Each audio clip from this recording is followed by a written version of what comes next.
Chapter 14. Alone with the Animal Men. I almost screamed. "Who's that?" I asked. "I, Master," said the shadow. "Who are you?" "They say that there is no master now, but I know. I carried the bodies into the waves for you, walker with tears in the sea. I carried the bodies of the people that you killed. I am yours, Master." I remembered him on the beach, a dog man. He seemed safe. "Good, that's good," I said. His tongue passed over my hand again. "But where are the others?" "They are saying bad things. They are saying the Master is dead. The other with a gun is dead. The walker with tears in the sea is like us. We love the law and we will keep it. But we have no master now, no house of pain. They say these things, but they are wrong, I know." In the darkness, I reached for the dogman's head and touched it lightly. "Soon you will kill them all," he continued. "If they break the law, I will come for them." "Master always knows best," said my new friend. We left the hut and found a crowd of animal men around a fire. "He is dead! The Master is dead!" said the ape man. "There is no house of pain!"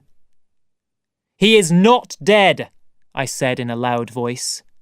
"Even now he is watching us. The house of pain has gone, but it will come again. And the Master too will come again. Every minute of every day he is watching you and listening. There will be pain and death for anyone who breaks the law." True, said the dogman. They were very surprised by my words. Animals can be clever and dangerous, but only a real man can lie. "The walker with tears in the sea says a strange thing," said one of them. "Can it be true?" said another. For an hour we talked, and by the end many believed me.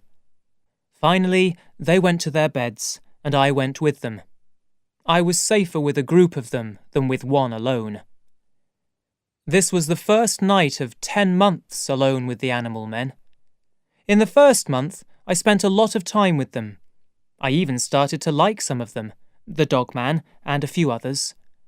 But as the months passed, the animal people began to change. It became difficult for them to walk on 2 legs. Their hands became useless. Their bodies grew more and more hairy, and they stopped wearing clothes. Their language skills suffered too. Their words became difficult to understand. Then they stopped using words completely. After about 6 months, the law was almost completely forgotten. They still ate only fruit, but for the meat-eaters, this could surely not last long. Every day I watched the sea for ships. 3 times I saw a sail and lit a fire, but no ship came close to the island. After many months, I decided to build my own boat, but stupidly I built it in the forest, far from the sea. It was destroyed as I pulled it over rough ground to the beach. Then life got worse. As I was walking in the forest, I saw something red. A dead body. The body of my friendly dogman. The meat-eaters were back. No one was living in the huts now. Most of the animal people were sleeping by day, some in trees, some in holes, following their natural ways. At night they were awake, and their growls and screams filled the darkness. The dogman's was the first of many dead bodies that I found around the island. I too started to sleep by day. That way I could defend myself more easily from a night attack. I also started to build another boat, this time on the beach. When it was finished, it was stronger than the last one, but I had one problem that I could not solve. I needed fresh water for the journey that I was planning. but I had no container. I walked around the island again and again looking for a possible container, but I found nothing. Then a happy day arrived. There was a little sail out at sea, and it was coming closer.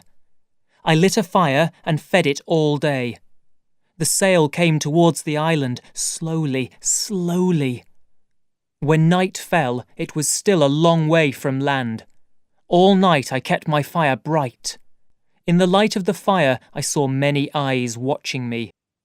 But the animal men could not make their own fires now and were afraid of mine. In the morning, the sail was much nearer. I could see 2 men in a little boat. They were sitting low down in it, one at each end. When they were very close, I started shouting. I waved my jacket, but the men did not notice me. Suddenly, a great white bird flew up out of the boat. Again, the men did not move. A cold fear took hold of me. Finally, the boat reached the beach. The men, long dead, fell to pieces when I pulled them out of the boat. One had bright red hair. The other had a hat with the word Ipecacuana on it. 3 of the meat-eaters were soon by my side, interested in the smell of the bodies. I was too weak to keep them away, but I could not watch their terrible meal. I pulled the boat into the water and sailed it along the beach. That night I slept in the boat. In the morning I filled its water container at the stream. Then I shot and cooked 3 rabbits and picked a large amount of fruit.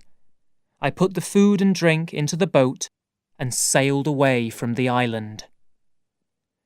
The wind took me slowly southwest, and soon the blue of the ocean was all around me. After the last few months, it felt good to be completely alone. 3 days later, I was picked up by a ship. I seemed crazy to the sailors, of course. I was wearing almost nothing. It was many months since my last conversation with a real person, and my description of the island and its strange population was difficult to believe. For 30 years, I have kept quiet about my adventures on the island. Perhaps even now no one will believe me. But what does it matter? I am an old man. I will soon be dead. I have lived a quiet life since my return from the Pacific. People do not feel comfortable in my company. They see something strange in me.